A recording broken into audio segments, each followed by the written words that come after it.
En la Edad Media, la cerveza era la bebida favorita en Inglaterra. Las tabernas, posadas y cervecerías medievales eran esenciales en la sociedad, ofreciendo bebida, comida y alojamiento a viajeros, peregrinos e incluso a la realeza ocasionalmente. Imaginamos la taberna medieval como sitios oscuros y malolientes con grandes mesas de madera, escenarios de juegos, violencia y negociaciones sospechosas. Pero ¿cómo eran realmente los pubs en la Edad Media? Retrocedamos en el tiempo para ver jarros de cuero, paranoia real y esporádicos apuñalamientos. Bienvenido a la locura medieval.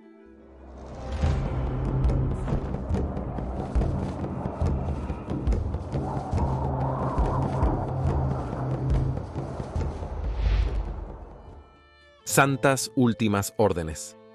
Era importante que los monasterios medievales brindaran hospitalidad a los visitantes. Era un modo de satisfacer sus deberes espirituales y estar al tanto de las noticias del mundo exterior. Permitir que cualquier visitante importante se quedara también era una buena forma de obtener patrocinio. Ofrecer comida, cerveza y un lugar seguro para dormir estuvo relacionado con la peregrinación en la temprana Edad Media. Tener un santuario que la gente pudiera visitar significaba que los peregrinos podrían ofrecer algo de dinero o incluso donar un terreno a la orden si eran lo suficientemente ricos y eran tratados lo suficientemente bien. Cualquier ingreso que llegara al monasterio siempre era bienvenido. En algún momento del siglo XIII, los abades comenzaron a darse cuenta de que, además de aceptar donaciones, podían cobrar a los peregrinos y otros viajeros una tarifa por su alojamiento. Por lo tanto, los monasterios empezaron a edificar construcciones específicas para sus visitantes. Eran algo así como un hotel moderno con comida y bebida incluidas. Ganar una buena reputación como un lugar de hospitalidad de primera clase era importante para cualquier abad, ya que querían ser vistos como generosos con sus invitados y, más importante aún, querían repetir el negocio.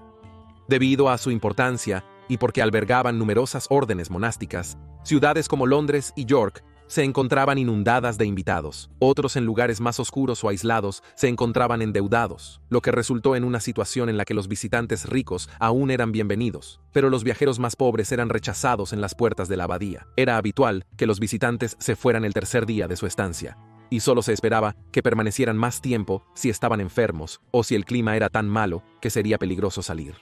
Solo los monjes podían permanecer más tiempo, pero resultaba arduo despedir a un obispo visitante o a la realeza. El abad probablemente acogía con gusto a huéspedes adinerados, esperando cenar con ellos durante su estancia, sin necesidad de seguir la habitual y monótona dieta monástica. Durante las visitas, los monjes no podían interactuar con mujeres visitantes y se les prohibía a ellas ingresar a los claustros monásticos que separaban el mundo de los monjes del exterior. El maestro de huéspedes y el bodeguero se encargaban de ofrecer comida y bebida a los visitantes, quienes se alojaban según su estatus. Aquellos con más de 14 caballos tenían acceso a la casa del abad, y se proporcionaban velas a los invitados, y a menudo se les daban recorridos por el monasterio. La mayoría de las órdenes monásticas tenían sus propias cervecerías y los propios monjes bebían cantidades copiosas de cerveza, entre 8 y 75.7 litros al día.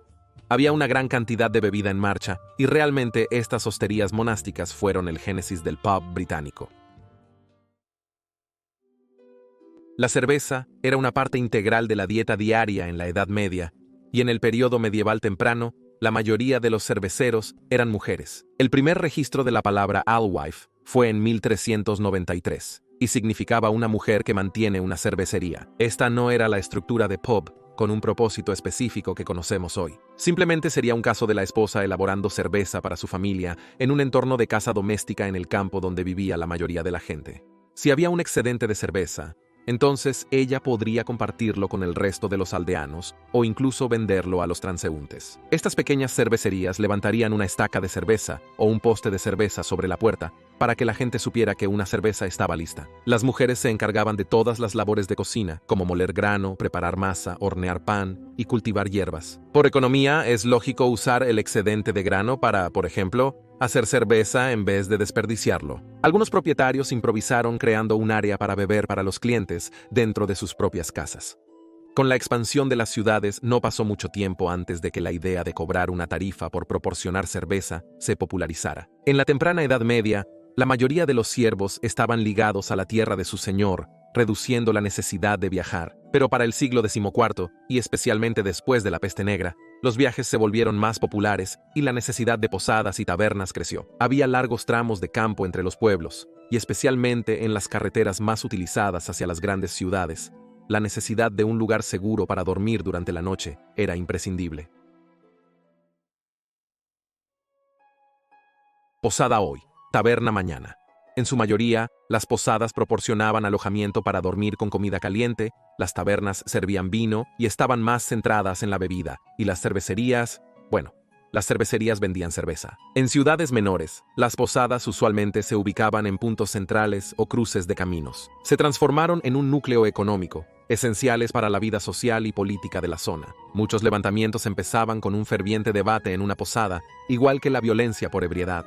Como las cervecerías pequeñas, las tabernas ponían un poste decorado con hojas o arbusto sobre su puerta. Se cree que esto pudo usarse para mezclar la cerveza. Más tarde, mostrarían un letrero afuera con un motivo memorable. Era crucial entonces, pues la mayoría de los clientes eran analfabetos. En la densamente poblada capital de Londres, había numerosas tabernas y hosterías. En una ciudad comercial importante, serían frecuentados no solo por los locales, sino también por miles de visitantes que pasaban cada año. La cerveza se solía servir en jarras de madera o cuero. Las tabernas, a diferencia de las posadas, servían vino importado de Francia, consumido diariamente pero más caro, atrayendo a clientes más adinerados. La mayoría de las posadas tenían una cocina y servían comida sencilla y de baja calidad, como potaje, pan y queso, o pescado salado, para provocar sed.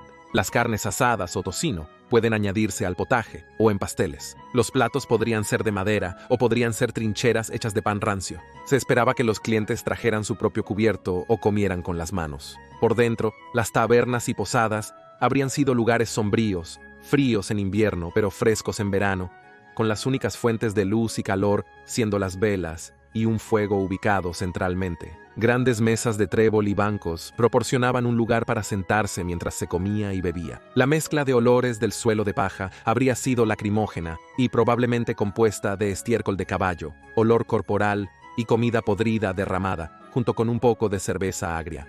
En 1324 se autorizó a los dueños de las posadas, que solían tener establos, cobrar 2 peniques por proporcionar heno suficiente a un caballo por un día y noche. La mayoría de los posaderos en Londres eran hombres, aunque hay registros de 2 mujeres dirigiendo hosterías. En el distrito de Holborn, durante la década de 1330, Beatrice Hind dirigía una posada, e Isabel Toppersham dirigía una en el barrio de Baynard's Chastel, cerca de la cervecería de San Pablo. El alojamiento para dormir se ofrecía en la cámara, usualmente varias camas de paja en una habitación comunal trasera. Pero también existían habitaciones privadas para huéspedes no transitorios. Un hombre llamado William Burbeck, que venía del condado de Kent, alquiló una habitación en la posada propiedad de John Waltham. William llegó en primavera de 1345, se le cobraba un penique, y medio semanal por alojamiento a largo plazo, y se le dio una llave de su habitación. Dentro de su habitación, William, quien al parecer era un hombre de cierta riqueza, se sintió lo suficientemente seguro como para dejar sus objetos de valor en su caja de depósito. Dentro había anillos de plata y oro, adornos de plata, fajas de seda y bolsos, y 10 marcas en efectivo. Lamentablemente, alguien abrió la puerta de la habitación de William durante su ausencia y robó la caja. Walton, el posadero, culpó a su cervecero Roger, la única otra persona con llave, por ser responsable de la propiedad de sus huéspedes. Regulaciones reales. El alquiler de un penique y medio por semana parece bastante razonable en comparación con los 12 peniques que el rey Eduardo II le dio a Beatrice Gosse. Ella era la esposa de uno de sus sirvientes, y eso fue lo que le cobraron por pasar solo 4 noches en Londres en un alojamiento. En primavera de 1338, el rey Eduardo III partió por el inicio de la Guerra de los 100 años, instaurándose medidas de seguridad en la capital. Por lo tanto, se enviaron los mejores hombres de cada distrito para verificar que ningún posadero albergara a personas por las que no pueden responder. Los procedimientos fueron más allá, y en 1343 se aprobó una ley que obligaba a los taberneros a advertir a sus huéspedes que dejaran sus armas en sus posadas antes de salir a las calles. En ese momento, a nadie se le permitía caminar armado dentro de las murallas de la ciudad de Londres, y se recordaba a los dueños de las tabernas que eran responsables de asegurarse de que cualquiera de sus huéspedes, que podrían ser de fuera de la zona, estuvieran al tanto de las regulaciones. Luego, en 24,